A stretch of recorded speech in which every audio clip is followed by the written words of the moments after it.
ano, zero balance. Okay? Itong zero balance, mga kababayan.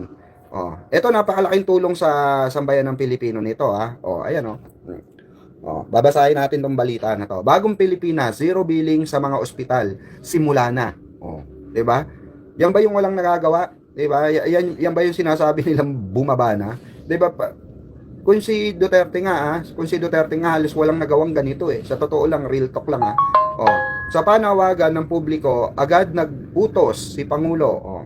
Panawagan ng publiko to mga kababayan. Ibig sabihin, naririnig ni Pangulong Bongbong Marcos sa publiko itong ano na ito, panawagan na ito, 'di ba?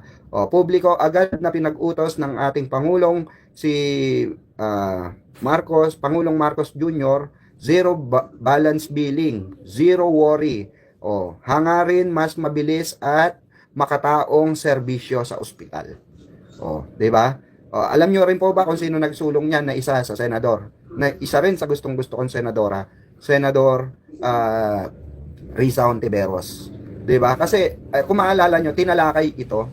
Itong zero billing na ito, tinalakay ito. Bakit hindi na lang daw totally zero billing na, 'di ba? At ano ba yung nakapaloob dun sa zero billing na 'yon? Kasi sa totoo lang mga kababayan, ang hirap talaga, 'di ba? Ang hirap talaga ng lagay ng ating mga kababayang matatanda, 'di ba? Yung mga senior citizen natin na hindi naman na nakakapagtrabaho, yung iba walang SS, walang pension, 'di ba? Yung iba talagang hikahos, 'di ba? Namamatay na lang ng dilat dahil wala silang panggamot wala silang pambili ng gamot, wala silang pambayad ng ospital, nagkakanda baon-baon sa utang, 'di ba? So kaya itong zero billing na ito, mga kababayan, isa ito na nagawa ng ating mahal na Pangulo. Isa pa lang ito isa pa lang ito sa sobrang daming nagawa ng ating mahal na Pangulo. Ito yung totoong reality na sinasabi natin, realidad ng public service. Ito kasi PBBM kasi, si Pangulo kasi po, hindi po siya politiko kagaya nila Chavit Singson, ng mga Duterte, nila Marcoleta, ng ibang politiko di pulpol kung tawagin, na politiko. Ang politiko kasi na tinatawag, mga kababayan, uulitin natin, sila po yung gumagawa ng mga destabilization ng kalaban. Pagkalaban nila sa politika, hindi po sila magpa-public service. Ang gagawin po nila, tutuligsain nila, tutuligsain kung sino man ang nakaupo. Kung sino man ang kalaban nila sa politika. Hanggat hindi sila nakakaupo. Yun po yung mga politiko. Kagaya nila Marcoleta, yan, politiko yan. Okay? Politician yan. Si Digong Aminado, politician yan. Politiko yan. Magkaiba kasi yung politiko / public servant. Si PBBM kasi politiko / public servant. Alam niya kasi yung pagiging public servant. Nagsiservisyo po talaga siya sa mga kababayan natin Pilipino, sa buong sambayan ng Pilipino. Ito pa balita. Basahin natin.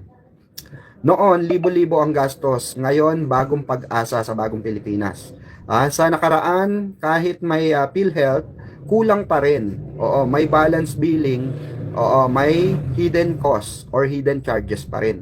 At maraming hindi agad natutulungan dahil sa red tape. Tinanggal na po yon, mga kababayan. Yung sinasabing red tape, tinanggal na po yon ng ating Pangulo. Kaya zero balance billing na po. Sa lahat po ng sangay ng DOH yan, DOH. Okay? Donairo, shout out po. Matagal nang pinatupad dito sa amin sa Pampanga yan, host. JBL sa San Fernando ay matagal nang pinatupad yan. Walang bayad talaga. Sabi ni Merlin Dias Estrella, di ba? Kasi ito Mama Merlinda, yung iba kasi na-curious Bakit kasi may mga iba talagang Mama Merlinda, buti yung ospital niyo sumunod agad, di ba? Kasi matagal na pong pinroklama ng Pangulo ito di ba? Pero may mga matitigas pa rin ang ulo ng mga ospital talaga na hindi nakikinig. Hindi sila sumusunod. May mga abusado pa rin, di ba, Ma'am Merlinda? So, eto, mga kababayan, patunay ito na kinonsidera na ng ating mahal na Pangulo na once na ikaw ay miyembro ng nakapaloob sa DOH na ospital, obligado kang mag-zero billing ka. Okay, para sa mga kababayan natin.